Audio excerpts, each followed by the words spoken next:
नमस्कार, स्वागत है आपका खास कार्यक्रम देश देशांतर में। मैं हूं आरफा खानम शेरवानी। आज देश देशांतर में बात होगी देशांतर की। हम बात कर रहे हैं मिस्र की, जहां पर लगता है कि लोकतंत्र का पहिया उल्टा चल पड़ा है। जिस तरह का खून खराबा और कत्लेआम देखने को मिल रहा है, उसने न सिर्फ अरब दुनिया बल्कि पूरे अंतर्राष्ट्रीय समुदाय को चिंता में डाल दिया है।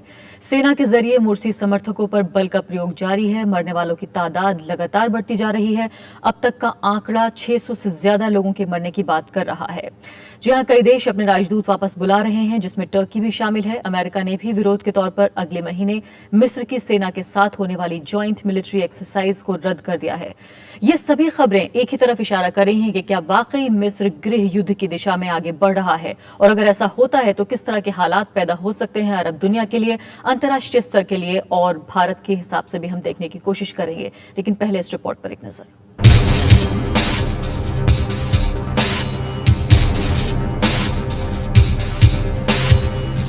मिस्र में मुर्सी समर्थकों और सेना के बीच जारी गतिरोध भयानक रूप लेता जा रहा है। मरने वालों की संख्या 638 के पार हो चुकी है। मुर्सी समर्थक मुर्सी की वापसी की मांग को लेकर सड़कों पर प्रदर्शन कर रहे हैं, लेकिन सेना समर्थित सरकार प्रदर्शन को दबाने के लिए बल प्रयोग कर रही है। इस पूरे घटनाक्रम को देखते हुए संयुक्त राष्ट्र संघ ने आपात बैठक कर मुद्दे पर चर्चा की। यूएन ने मिस्र सरकार और मुर्सी समर्थकों से अधिकतम संयम बरतने और हिंसा को समाप्त करने के लिए कहा है। 2011 के अरब स्प्रिंग के बाद मिस्र के इतिहास में पहली बार इस तरह की हिंसा की तस्वीर पूरे विश्व के सामने आई है। अरब स्प्रिंग के दौरान तत्कालीन राष्ट्रपति हुस्नी मुबारक को अपदस्थ कर दिया गया था। उनकी जगह मिस्र की जनता ने लोकतांत्रिक तरीके से मुस्लिम ब्रदरहुड पार्टी के नेता मुर्सी को अपना राष्ट्रपति बनाया था, लेकिन मुर्सी विरोधी प्रदर्शनों के बाद सेना ने मुर्सी का तख्ता पलट कर दिया। मिस्र की राजनीति और संस्कृति पूरे अरब देशों के लिए एक मिसाल है, लेकिन हालिया घटनाक्रम के बाद अरब देशों और मध्य पूर्व के देशों की राजनीति पर इसका क्या असर होता है, इस पर पूरे विश्व की निगाहें हैं। Bureau report, Rajya Sabha TV. और इस मुद्दे पर चर्चा के लिए अगले 30 मिनट के दौरान मेरे साथ कई खास मेहमान मौजूद हैं। सबसे पहले प्रोफेसर ए के पाशा, जो कि डायरेक्टर हैं गल्फ स्टडीज प्रोग्राम जेएनयू के, डॉक्टर फजलुर रहमान हैं, जो कि रिसर्च फेलो हैं ICWA में, और साथ ही जेसी शर्मा हैं, former secretary ministry of external affairs. आप तीनों मेहमानों का बहुत बहुत स्वागत है। सबसे पहले जेसी शर्मा, आपसे शुरुआत करना चाहती हूँ। ये जो नया डेवलपमेंट है जिसमें America military exercise, joint military exercise होनी थी, उसको रद्द कर रहा है, किस तरह का संकेत है ये? नहीं, देखिए, अमेरिका बड़ी मुश्किल स्थिति में है इस समय। वो ना तो समर्थन कर सकता है क्योंकि एक लोकतांत्रिक देश है, और उसने कहा, ये अरब स्प्रिंग उन्हीं लोगों ने ये दिया था फ्रेज कि लोकतांत्रिक शक्तियों को बढ़ावा मिले, परंतु जो दमन किया गया, ये इसमें कोई संदेह नहीं कि ये मिलिट्री कू हुआ है। एक मुर्सी साहब की सरकार बाकायदा चुनी हुई सरकार थी, तो ऐसी स्थिति में अमेरिका उनका समर्थन करने की स्थिति में नहीं है जो फौजी सरकार आई है। और अब और है कि वो अली बरदई साहब ने भी जो है अपना इस्तीफा दे दिया है। समस्या उनके सामने यह है कि दूसरी तरफ मुस्लिम ब्रदरहुड है, और मुस्लिम ब्रदरहुड ने भी जो है, जो आइडियोलॉजी का वो प्रतिनिधित्व करते हैं, वो उसका समर्थन भी अमेरिका के लिए संभव नहीं है, क्योंकि वो कट्टरवादी जो उनकी विचारधारा है, अगर वो विचारधारा पूरे गल्फ में उस प्रकार की शक्तियां मुस्लिम ब्रदरहुड जैसी फैल जाती हैं, तो अमेरिका के बड़े जो मूल हित है तेल के और दूसरे, वहां पे सामरिक हितों पर बड़ा विपरीत प्रभाव पड़ेगा। तो वो ये भी नहीं चाहते कि ऐसी मुस्लिम ब्रदरहुड जैसी शक्ति दोबारा वापस आए।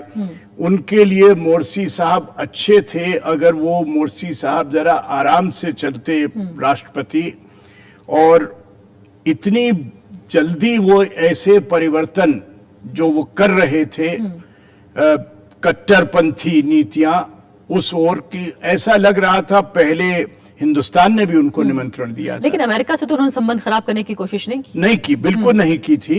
परंतु जो उन्होंने जगह जगह बैठाना शुरू कर दिया था अपने लोगों को 17 गवर्नर उन्होंने बदल दिए थे, और ऐसी जगह अब जहां पर कि वो विदेशी टूरिस्ट मारे गए थे, वहां पर भी उन्होंने एक मुस्लिम ब्रदरहुड वाले को गवर्नर बना दिया था। तो जो संकेत जो जा रहे थे वो बड़े स्पष्ट थे कि वो उदारवादी विचारधारा को नहीं स्वीकार तो यानी करेंगे। अमेरिका के लिए एक तरह से पशुपेश की स्थिति है कि वो करें क्या, उस तरफ एक तरफ खाई है, दूसरी तरफ कुआं है। डॉक्टर पाशा ये बताइए कि अब अगर अमेरिका का संविधान हम जानने की कोशिश करें, उसमें साफ तौर पर ये क्लॉज है कि अगर कू माना जाएगा, इसको टेक्निकली ये माने कि ये तख्ता पलट है सेना के जरिए, तो जो इजिप्ट यानी कि दूसरे नंबर पर दुनिया में सबसे ज्यादा जो कि मदद देता है अमेरिका, वो उसे खत्म करनी पड़ेगी। लेकिन इस मिलिट्री एक्सरसाइज के कैंसिल करने के बाद आपको लगता है अगला कदम ये हो सकता है कि जो माली मदद होती है उसे बंद किया जाए? हो सकता है। जो रिव्यू प्रेसिडेंट ओबामा ने कल उनकी तकरीर में जो बताया, हो सकता है जो मिलिट्री इकोनॉमी की एड वो देते हैं $1.5 बिलियन, उसको या तो फ्रीज कर देंगे फिलहाल के लिए या कम कर देंगे। लेकिन मेरे ख्याल से इस पर कुछ ख़ास मिस्र पे असर होने वाला नहीं है, क्योंकि अमेरिका के ख़ास दोस्त जैसा सऊदी अरेबिया है, कुवैत है और यूएई हैं, वो देने के लिए तैयार हैं। और वो हरगिज मिस्र को नहीं देंगे जब तक अमेरिका का सिग्नल वहां से ना आए। तो डेमोक्रेसी के नाम पे अमेरिका कम कर सकता है या फ्रीज कर सकता है, लेकिन थोड़े अरसे के लिए ये हो सकता है। लेकिन अल्टीमेटली जो है, जो बागडोर अमेरिका की है, वो मिस्र की मिलिट्री है, जिसको उन्होंने पिछले 35 सालों में 60 या 65 अरब डॉलर की इमदाद दे के मजबूत किया है। हर एक पुर्जा जो इजिप्शियन मिलिट्री का अमेरिका का बना हुआ है। हर साल 500 ऑफिसर्स इजिप्शियन मिलिट्री के ट्रेनिंग दिए जाते हैं अमेरिकन वॉर कॉलेजेस में वगैरह सब। तो जो पूरे वेस्ट एशिया में जो बागडोर अमेरिका संभालता है, इजराइल के अलावा मिस्र का बहुत अहम रोल है और उसमें मिलिट्री का बहुत तो यानी मिलिट्री से अभी ऐसा लग रहा है कि जैसे वो अपना हाथ खींच रहे हैं, ये किस तरह का संकेत है? क्या वाकई अमेरिका एक अंतर्राष्ट्रीय स्तर पर जो उसे एक शर्मिंदगी हो सकती थी उससे बचने के लिए इस तरह का कदम उठा रहा है, या उसको राजनीतिक तौर पर भी ये सूट करता है? नहीं, शर्मिंदगी जरूर हो रही है, क्योंकि डेमोक्रेटिक देश है और यहाँ कू हो गया है। हजारों की तादाद में मारे गए हैं पिछले 1 महीने से और जख्मी हुए हैं। और जिस तरीके से वो एक चीनी या एक रूसी या एक वेस्टर्नर अगर उसके ह्यूमन राइट्स वायलेशन होते हैं तो प्रोपेगेंडा हर महीने भर चलता है, जबकि यहाँ मासूम लोग वहाँ मारे जा रहे हैं। तो अमेरिका का जो है image, prestige as a democratic country भारी नुकसान हुआ एक बात में बीच में छोटी सी, सबसे बड़ी समस्या अमेरिका और पश्चिमी देशों को इसके कारण आ गई है, वो जो सीरिया में अभी कर रहे थे उस पर बड़े सवाल लग गए हैं। क्योंकि सीरिया में जब इस तरह की बात अभी इस लेवल पे पहुंची नहीं थी और हस्तक्षेप कर दिया गया और उसको यूएन में हर जगह जस्टिफाई किया गया और इतनी पूरा उनको आर्म्स से मदद दी गई है, पैसे से मदद दी गई है, और तुर्की में वो के तो पूरा उसमें जो है भाग ले रहा है इस सब में। तो अब सारा दुनिया सवाल ये पूछ रही है कि आप जो दोहरे मापदंड हैं, ये सीरिया का आपने एक मापदंड लगाया और यहाँ का दूसरा मापदंड है, तो ये जो सीरिया के इससे बचने के लिए ऐसा किया जा रहा है। हाँ। डॉक्टर फजलुर रहमान, ये बताइए कि जिस तरह से अभी देखा जा रहा है करीब करीब 4000 से ज्यादा, ये ऑफिशियल फिगर्स हैं, अनऑफिशियल हो सकता है इससे ज्यादा हो, और 650 लोगों के तो शव गिने जा चुके हैं, ऐसा बताया जा रहा है। इतनी बड़ी तादाद में वहां पर खून खराबा हो रहा है लगातार। अमेरिका ने भी सबसे बड़ी ताकत जो कि मिलिट्री के पीछे है इजिप्ट की, वो भी अपना कम से कम पब्लिकली दिखना नहीं चाहते हैं वो मिलिट्री के साथ। ऐसी कौन सी ताकत है वहां की सेना को जो अभी भी बनाए हुए है और कत्लेआम जारी है? देखिए, इसमें 2-3 चीजें हैं। ये पूरा का पूरा मामला जो स्टेटस को का है, जो पिछले 40 साल से जो वेस्ट एशिया में जो स्टेटस को बना हुआ है, और पार्टिकुलरली जो post camp David political structure है उस रीजन का, उस पे किसी भी तरह का रप्चर न आर्मी को कबूल है, न इजराइल को कबूल है, न अमेरिका को कबूल है। तो अगर आप देखें तो शुरू से ही मतलब अमेरिका का जो पूरा स्टैंड रहा है बहुत ही डोलडम रहा है, और उसकी हिपोक्रेसी तो बहुत ही पहले से ही नोन है। अभी 1 महीना पहले भी ओबामा ने कहा था कि मतलब डेमोक्रेसी का मतलब सिर्फ इलेक्शन नहीं होता है, और उनको अभी हफ्तों लग गया था ये बताने में कि ये कू है कि नहीं कू है। तो इतना बड़ा स्टैंड जो इजिप्शियन आर्मी ने लिया, ये बगैर किसी बैकअप के नहीं, और अभी भी ऑफिशियली उन्होंने उसको तख्ता पलट कहा नहीं कहा है। और दूसरी बात ये है कि जिस लिबरल फोर्सेज ने जो इजिप्शियन, ये देखिए सब बहुत बड़ी ट्रेजेडी ये है कि इजिप्शियन आर्मी जो कि एक एजेंसी है लोगों को प्रोटेक्ट करने की, वो खुद एक कंफ्लिक्ट की पार्टी बन गई। वहां के डिफेंस मिनिस्टर ने कॉल दिया, people should come on street to confront the terrorism. Instead of protecting people, you have become the part of the entire conflict. उस पर भी अमेरिका को कुछ चीजें बुरी नहीं लगी। दूसरी बात यह है कि आप ये लगातार जिस तरह से लिबरल फोर्सेस ने साथ दिया, सबसे बड़ी परेशानी तो सिर्फ अमेरिका को नहीं है, वहां की जो लिबरल ताकतें थी, जिसके बद्री साहब बहुत चैंपियन थे, अमर मूसा चैंपियन थे, उन लोगों के साथ जो आर्मी आई, उन्होंने जो आर्मी को इन्वाइट किया कि आइए, अब वो कहां जाएंगे? उनका जिस तरह से डिस्क्रेडिट हुआ उस पूरे पॉलिटिकल प्रोसेस में, उनके पास भी बहुत कुछ कहने के लिए नहीं है इजिप्शियन मासेस के लिए। तो इससे मुझे लगता है कि इख्वानुल मुस्लिमीन कहीं ना कहीं से और फ्यूचर में हो सकता है कि उसका डायरेक्शन बदले, लेकिन और स्ट्रांग होगी। और जो पॉलिटिकल पार्टीज थी वो डिस्क्रेडिट हो गई, सल्फिस डिस्क्रेडिट हो गए, अजहर के जो लोग आर्मी के साथ आए थे वो डिस्क्रेडिट हो गए, जो लिबरल फोर्सेज जो बहुत डेमोक्रेटिक चैंपियन बने थे, अब और बदले की डिजाइन करना, ये अपने आप में कहीं ना कहीं से एक मैसेज है कि आर्मी और लिबरल फोर्सेस के अंदर भी एक डिफरेंसेस है। और खासकर उनको जो लोग हैं वहाँ, जो खासकर जो इस्लाम पसंद कहे जाते हैं, वो उनको अमेरिकन एजेंट कहते हैं कि वहाँ उनकी सारी जो है ट्रेनिंग अमेरिकन होती है, आते आते हैं, पैसे लेते हैं। लेकिन जो सेकंड रिवोल्यूशन को कहा गया, जिसको लिबरल फोर्सेस ने कहा ये सेकंड रिवोल्यूशन है, वो कहीं ना कहीं से अब तो भी तो फेल हो गई। अब यह है जो इजिप्ट में कहा जाता था कि ट्रांजिशनल फेज है, अब तो इजिप्ट में ट्रांजिशन नहीं रहा। अब ये कहां जाएंगे? अब कौन नेगोशिएट करेगा, किससे नेगोशिएट करेगा? ये आर्मी वर्सेस इख्वान है, या आर्मी वर्सेस मासेस है, या आर्मी वर्सेस लिबरल फोर्सेस है। तो जिस तरह की कंफ्यूज सिचुएशन इस पूरे हादसे के बाद जो ब्लैक वेडनेसडे है, इससे पूरा का पूरा फ्यूचर बहुत ही ब्लीक, बहुत ही कंफ्यूज्ड, और किसी भी पॉलिटिकल फोर्सेस के पास कोई बहुत ही क्लियर कट ब्लूप्रिंट नहीं कि कहां जाए। और आज के दिन के लिए भी उन्होंने एंग्री फ्राइडे इसको नाम दिया है कि वो पूरा अपनी नाराजगी जो है पिछले 2 साल से पूरे अरब वर्ल्ड में वो angry Friday, angry Thursday, Libya में, यमन में, सीरिया में हर जगह चल रहा है, तो उसका ये पार्ट है। लेकिन सवाल ये है कि इसमें विक्टिम कौन है इस पूरे के पूरे प्रोसेस में? जो इजिप्ट को लोग कहते हैं कि एक सिविलाइजेशनल कंट्री है, पॉलिटिकल कल्चर वहां पे रहा है, इख्वान खुद भी 90 साल से पॉलिटिकल एंगेजमेंट के प्रोसेस में है। और सिर्फ ये नहीं हुआ, बल्कि इस हादसे के बाद तो इजिप्ट और पीछे चला गया। इजिप्ट मुबारक के एरा में नहीं गया, इजिप्ट सादात के इजिप्ट चला गया नासिर के 50s और 60s में भी इस तरह का क्रैकडाउन नहीं हुआ। लेकिन लोग जो है इसको, जो इजिप्ट की जनता है उसको भी कई लोग आरोप लगा रहे हैं, वो कह रहे हैं कि वो भी शायद ये चुन नहीं पा रहे हैं कि उनके लिए बेहतर कौन है, उन्हें किसके साथ खड़े होना चाहिए, भविष्य उनका किसके साथ सुरक्षित है। नहीं, ये बात तो सही कह रही हैं आप, बहुत ही कंफ्यूज। लेकिन सवाल ये कि आप जब इख्वान जब पावर में आई तो लोगों ने कहा कि इन्होंने कुछ डिलीवर नहीं किया। 1 साल में आप क्या चाहते हैं? 60 साल में वहां की 3 मेजर पावर जो है, नासिर, सादात और मुबारक, इन्होंने क्या डिलीवर किया था?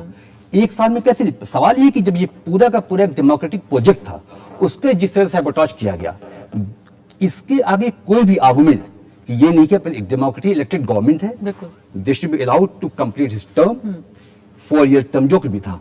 लेकिन सबसे बड़ा सवाल ये आ गया है इजिप्ट के आगे कि अब ये कहां जाएंगे, क्या करेंगे? बिल्कुल, यही अगला सवाल मैं डॉक्टर पाशा के साथ बढ़ाना चाहती हूँ। ये बताइए कि फिलहाल इलेक्शन तो होगा ही अगले साल, लेकिन उससे पहले जो ये कुछ महीने और हफ्ते हैं ये काटने मुश्किल हो रहे हैं, और एक इंटरिम गवर्नमेंट बनाने की बात हो रही थी। 2 पार्टियां हैं, उन्होंने पहले ही विड्रॉ कर लिया है कि वो इस तरह की गवर्नमेंट का हिस्सा नहीं बनना चाहते। तो अभी फिलहाल वहां का राजनीतिक स्टेटस जो है वो किस तरह से होगा? फिलहाल तो मेरे ख्याल से मिलिट्री धीरे धीरे अपना असर और रसूख बढ़ाती जा रही है। अभी हाल में 19 गवर्नर्स अपॉइंट किए हैं, और जो इंटीरियर मिनिस्टर हैं वो मिलिट्री के प्रिंसिपल्स पे ऑपरेट कर रहे हैं।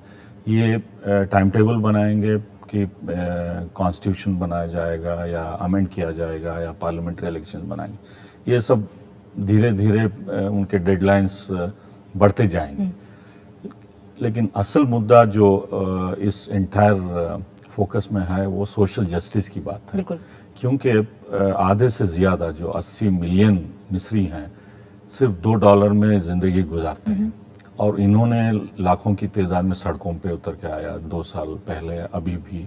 और अगर ये मिलिट्री हुकूमत भी उनके प्रॉब्लम्स को, अनएम्प्लॉयमेंट को, या जो ग्रोइंग इनइक्वालिटी है, रिच पुअर गैप जो बढ़ता जा रहा है, अगर वो हल ना करें, इन्फ्लेशन, मेरे ख्याल से दोबारा ये लोग आएंगे। क्योंकि पिछले 15 साल से ये हुआ है। आप ये कह रहे हैं दोबारा मुस्लिम ब्रदरहुड आएंगे अगर चुनाव होता है, लोग और मुस्लिम ब्रदरहुड को भी सपोर्ट करेंगे, क्योंकि अब वो सिर्फ मुस्लिम ब्रदरहुड नहीं है, कोalition अगेंस्ट मिलिट्री आ गई, और अन्य पार्टी भी उनके साथ शामिल हो गए हैं।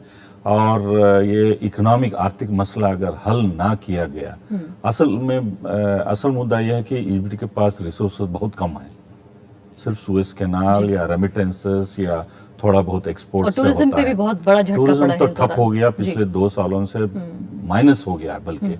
तो असल मुद्दा इकोनॉमिक रिसोर्सेस का है, मोबिलाइजेशन, और जो रिसोर्सेस मिलिट्री लेती है 40% से ज्यादा इकोनॉमी मिलिट्री कंट्रोल करती है, इंपोर्ट एक्सपोर्ट बिजनेस कंस्ट्रक्शन वगैरह वगैरह। तो बल्क ऑफ द बजट जो जीडीपी है मिलिट्री अपने इसके लिए लेती है, हालांकि अमेरिका भी उनको काफी इमदाद देता है।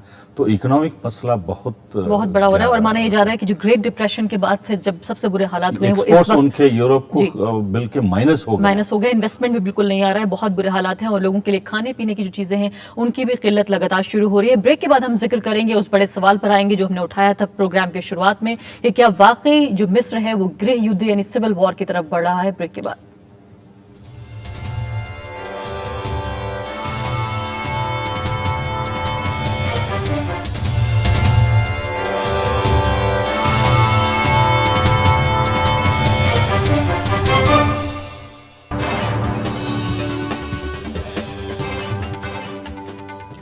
आप देख रहे हैं देश देशांतर और हम चर्चा कर रहे हैं मिस्र के चिंताजनक हालात पर कि क्या वाकई मिस्र जो है वो गृह युद्ध की दिशा में आगे बढ़ रहा है। जैसे शर्मा ये बताइए कि ऐसा भी जिक्र किया जा रहा है कि 90 के दशक में जो अल्जीरिया में हुआ उस तरह के हालात तकरीबन पैदा हो रहे हैं मिस्र में, और उस तरह के हालात ने सीधे सीधे गृह युद्ध में धकेल दिया था अल्जीरिया को, जहां करीब करीब ये माना जाता है कि 2.5-3 लाख लोगों की मौत हुई थी। क्या वाकई माने कि इतनी सीवियर, इतनी गंभीर है अभी स्थिति? अभी जैसी स्थिति आज बन रही है वैसा वो चिंता का विषय है, इसमें कोई संदेह नहीं है कि इतने लोग मरने के बाद भी लोग मार्च कर रहे हैं, तो इसका आगे क्या होगा? क्योंकि इसमें एक मुद्दा सबसे बड़ा और है जो विदेश नीति के हिसाब से मैं देखता हूं, किसी पश्चिमी ताकतों को एक बहुत बड़ी मुश्किल है। इजराइल को वो किसी भी ऐसी स्थिति में नहीं छोड़ सकते कि जो लगे कि इजराइल बहुत खतरे में पड़ गया है, और अगर मुस्लिम ब्रदरहुड आ जाती है तो उनको चिंता यह है कि कहीं मामला वहां ना बिगड़ जाए, और ख़ास तौर से जब इजराइल और इस समय पैलेस्टाइन के बीच में बातचीत चल रही है। दूसरी बात यह है कि दूसरे खाड़ी के देश जो हैं उनमें कहीं कोई डेमोक्रेटिक देश तो है नहीं, तो वो कोई ये नहीं चाहता है कि अगर ये सफल हो जाए इस तरह के तो हमारे यहाँ पे इस तरह के मामला आ जाए, क्योंकि उससे तो दुनिया की इकोनॉमी पे प्रभाव पड़ेगा, अमेरिका या वेस्ट की जो पड़ेगा हम सब पर पड़ेगा। तो ये दो बड़ी इम्पोर्टेंट बात है। दुर्भाग्यवश जो मोर्सी साहब से जितनी उम्मीदें बनी थी, हमने भी बुलाया था इसीलिए कि वो एक तरह का मॉडरेट फेस मुस्लिम ब्रदरहुड का सामने आए, वो थोड़ी कहीं उनसे चूक हुई। लेकिन क्या उन्हें वक्त नहीं दिया जाना चाहिए था? जिस तरह से डॉक्टर फजल कह रहे हैं कि वक्त एक साल बिल्कुल इतने दिया बड़े जाना प्रोसेस चाहिए, में- इकोनॉमिक रिफॉर्म और इस सब के लिए वक्त दिया जाना चाहिए। पर ये जो उन्होंने किया कि बहुत जल्दी जल्दी उन्होंने अपने लोग सब बैठाना शुरू कर दिए, तो जो उन्होंने राजनीतिक संदेश ये भेजा कि मैं बाकी जो लिबरल फोर्सेस है उनको अकोमोडेट नहीं करूंगा, ये उनसे बहुत बड़ी गलती हुई। और दूसरा, अब भी जो नेगेटिव फीचर ये है कि कई जगह पर जो कॉप्टिक चर्च जलाए गए, जी, तो अब वो जो उसके कारण तो कहीं ना देखिए, कहीं इनटॉलरेंस भी नजर आया। हाँ, तो वो जो जो कि कॉप्टिक दरअसल चर्च अगर बहुत जलाए इजिप्ट का गए, ट्रेडिशन नहीं रहा है, जी, जो कि दरअसल इजिप्ट का ट्रेडिशन नहीं रहा उस जो तरह का। इजिप्ट जी। का बिल्कुल ट्रेडिशन नहीं रहा है। और दूसरा ये है कि देखिए इन सब देशों में खास तौर से अमेरिका में चर्च का राइट जो है ना वो भी एक बड़ी पावरफुल लॉबी है। फौज से संबंध तो है ही, जो क्रिश्चियन राइट है वो एक बहुत बड़ी पॉलिटिकल फोर्स है अमेरिका में। जी। तो अगर उनको ये इस तरह की चीज ज्यादा होती है कि चर्चेस पे हमला होता है, तो वो जो पॉलिटिकल राइट अमेरिका में है वो भी उसका भी एक्टिव दबाव हो हो जाएगा जाता है। कि नहीं इस तरह की स्थिति। अब मैं समझता हूं कि एक और बड़ा कारण है कि उनके यहाँ फौज को कोई लगता है इससे बड़ा साफ की ट्रेनिंग नहीं है कि आप जो है बड़ी जनता को बिना बहुत बड़े हथियार इस्तेमाल किए हुए कैसे कंट्रोल कर सकते हैं, कैसे तितर बितर कर सकते हैं। जो हमारे यहाँ पुलिस को बहुत अनुभव है बिल्कुल। कि ठंडा पानी डालिए, ये सब लेकिन वहाँ करिए, सीधे बंदूक से रबर लग रहे बुलेट से काम चलाइए। अब आपने क्या है कि बीच में बफर नहीं रखा, सीधे वो बख्तरबंद गाड़ियों वाली फौज भेज दी। बिल्कुल। तो उनकी सारी जिंदगी भर की ट्रेनिंग बिल्कुल दूसरे तरह की है। तो ये गलती उनसे नहीं करनी चाहिए जी। थी उनको। जो और इससे कहीं ना कहीं नाराजगी और आगे बढ़ेगी। और जिस तरह से डॉक्टर फजल हम ये देख रहे हैं, जितने लोग मर रहे हैं उससे ज्यादा लोग सामने आ रहे हैं। या ऐसी कौन सी फोर्स है जो उनको लगातार अपनी जान देने पे, जिस तरह से हम कहें, उतारू कर रही है? और आम लोग हैं वहां पर, अगर हम सपोर्टर्स भी माने या लोग कहते हैं कि काडर है मुस्लिम ब्रदरहुड का, लेकिन कितनी बड़ी तादाद में वहां हजारों लाखों लोग हम देख रहे हैं। देखिए, इजिप्ट में अगर कोई रियल कोई पॉलिटिकल ऑर्गेनाइजेशन है, अगर कोई पॉलिटिकल स्ट्रक्चर वाकई जिसने वहां पे ग्राउंड लेवल पे कोई अगर किसी ने ऑपरेट किया है, तो वो मुस्लिम ब्रदरहुड है। इसने ही जो वहाँ की ऑप्रेसिव रिजीम रही है उसकी उसने सारी चीज़ें सही हैं पिछले 60-70 साल से। तो इस वक्त ये दोनों के लिए, आर्मी के लिए भी और इखवान के लिए भी, दोनों के लिए डू और डाई की सिचुएशन है। आप पिछले 8-9 डिकेड से ये कहते रहे कि इस्लाम और डेमोक्रेसी सामने एक साथ नहीं आ सकती है। उनका ये मॉडल सामने आ गया, उन्होंने डेमोक्रेसी में हिस्सा लिया, इलेक्टेड गवर्नमेंट रही। आर्मी को इससे लगा कि अगर ये मॉडल अगर कामयाब हो गया तब तो मेरे लिए बहुत बड़ा ये जॉल्ट है। उनकी पूरी इकोनॉमी, उनका जो पूरा ऑरा है एक है। अरब वर्ल्ड में आर्मी का बहुत ऑरा है कि मतलब हम बहुत ही प्रोटेक्टर हैं, हम नेशनल चैंपियन हैं, हम नेशनल सेंटिमेंट को रिप्रेजेंट करते हैं। और इसलिए डॉक्टर पाशा कह रहे हैं कि 40% जी, रिसोर्सेज हैं उस पर। जहां जहां आर्मी वहां ही चीजें, इकोनॉमी उनका बहुत बड़ा हिस्सा होता है। तो उसमें दोनों की सिचुएशन डू और डाई की है। इखवान पीछे नहीं हटना चाहती। देखिए, इतनी किलिंग के बावजूद वो करेंगे हम फ्राइडे मार्च करेंगे, हम मुर्सी को जब तक वापस नहीं लाएंगे आप। आर्मी के लिए ये है कि अगर इस बार अगर रियली अगर पॉलिटिकल स्टेबिलिटी अगर आ गई डेमोक्रेसी के नाम पे, तो हमारा जो वहां पे पॉलिटिकल से है, जो हमारा नेशनल अफेयर, वो बिल्कुल हमेशा के लिए खत्म हो जाएगा। तो बेसिकली अब ये लड़ाई जो पूरी आर्मी वर्सेस इस्लामिस्ट हो गई है।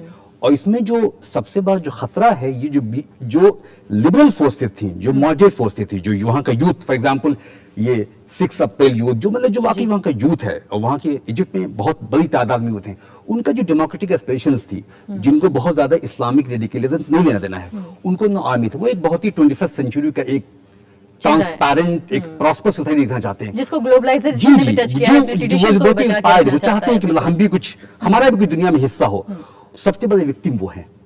और जो चीजें जिस तरह हिट का आपने बात की सिविल वार की, तो जिस तरह की डिवीजन है वहां पे बिटवीन इस्लामिस्ट भी, सलफिस्ट एक तरफ हैं, मॉडरेट एक तरफ हैं, इखवान एक तरफ हैं, अब तो जामिया अज़हर भी एक पार्टी हो गया है। जिस तरह से उनके हेड जो है आर्मी डिफेंस मिनिस्टर के साथ खड़े होकर, जब जिस दिन उनको गवर्नमेंट को हटाया गया मुर्शी साहब को, जिससे तो पीछे खड़े थे, लगा था कि भी एक पार्टी हो गए हैं उसके। तो ये सारी जो इंस्टीट्यूशंस हैं वो अपने आप में डिवाइड हो रहे हैं। और पॉलिटिकल इनस्टेबिलिटी होगी तो सोशल कन्फ्लिक्ट होगा, और सोशल कन्फ्लिक्ट को कंट्रोल करने के नाम पे आर्मी के पास पूरा जस्टिफिकेशन है। एक एग्जांपल दूंगा, जब ओबामा साहब ने कुछ इनडायरेक्टली क्रिटिसाइज किया आर्मी के इस पूरे एक्ट को, तो वहां के डिफेंस मिनिस्टर ने कहा कि he doesn't know the reality, we are facing a terrorist group. तो it gives the kind of justification to go for all sort of crackdown. और आपने साफ तौर पे ये कहा कि दोनों के लिए ये करो या मरो वाली स्थिति है। डॉक्टर पाशा, ये बताइए, इसको कहीं ना कहीं ये भी कहा जा रहा है कि एक पॉलिटिकल इस्लाम का जो एक कॉन्सेप्ट डेवलप हुआ था मिस्र में, खासकर इसके लिए एक एक्सपेरिमेंट किया गया था, जो कि हो सकता था कि पूरी अरब दुनिया में फैल जाता, उसकी भी नाकामी के तौर पर इसको देख रहे हैं। पहले मैं एक छोटी टिप्पणी करना चाहता हूँ कॉप्टिक क्रिश्चियंस के बारे में। पिछले कुछ दिनों में बहुत सारे कॉप्टिक ग्रुप्स ये मिलिट्री लीडर को ओपनली सपोर्ट करते आ रहे हैं, और कॉप्टिक लीडर्स मिलिट्री रेजिम से आइडेंटिफाई करने लगे हैं। ये ख़ास वजह है कि चर्चेस और उनके प्रॉपर्टीज़ को टारगेट किया जा रहा है। दूसरी बात यह है कि पॉलिटिकल इस्लाम सऊदी अरेबिया को पसंद भी नहीं है, ना इजराइल को, ना अमेरिका को, और जिस तरीके से टूनीशिया में, लीबिया में, टर्की में भी जो पॉलिटिकल इस्लाम पावर में आया है, वो इन शक्तियों को पसंद नहीं है। तो उन्होंने ऐसा सॉफ्ट टारगेट मिस्र को चुना जहां मिलिट्री अपने, जैसे पाकिस्तान में उन्होंने अयूब के ज़माने से ज़ियाउल हक और याहिया और मुशर्रफ को यूज़ करके जो डेमोक्रेटिक फोर्सेस थे उसको क्रश किया, उसी तरह इस मिस्र में भी किया जा रहा है।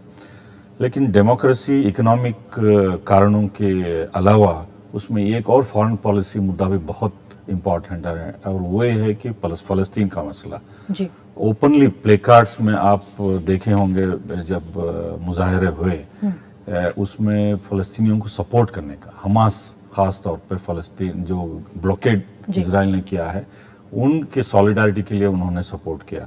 और दूसरी बात ये उन्होंने ये भी कहा कि अगर हमको इजराइल से जो मुआहदा सादात ने किया उसको रिव्यू करना पड़े तो उसको भी करना चाहिए बोल के। बिल्कुल।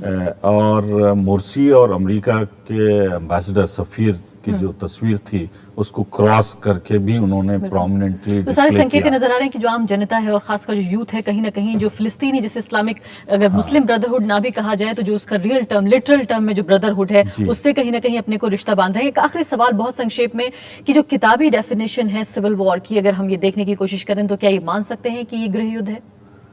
धीरे धीरे इस उसकी तरफ दिशा बढ़ा में है। बढ़ता जा पर रहा हाँ, है। बढ़ लेकिन सकता एक है। पर और एक- छोटा सा मुद्दा मैं ये बताना चाहता हूँ। मैं वहाँ 4 साल मिस्र में रहा हूँ और कोने कोने में गया हूँ। हर एक करियर में, हर एक शहर में इख्वानुल मुस्लिमीन के जो ब्रांचेस हैं, जो इंफ्रास्ट्रक्चर है, किसी और के नहीं है। बिल्कुल। मिलिट्री भी वहाँ तो पहुंच ये नहीं साफ बात सकती है, कई इसीलिए बार। 4 लोग मरते हैं और 6 लोग और आ जाते हैं। बहुत बहुत शुक्रिया Exactly. डॉक्टर पाशा, फजल रहमान साहब, जेसी शर्मा। तो ये वाकई चिंता की बात है। हमारे पैनलिस्ट हालांकि ये कह रहे हैं कि जरूर इसको इस वक्त गृह युद्ध नहीं कह सकते, लेकिन धीरे धीरे स्थिति जो है अफसोसनाक चिंताजनक बनती जा रही है कि उसी तरफ लगता है मिस्र आगे बढ़ रहा है।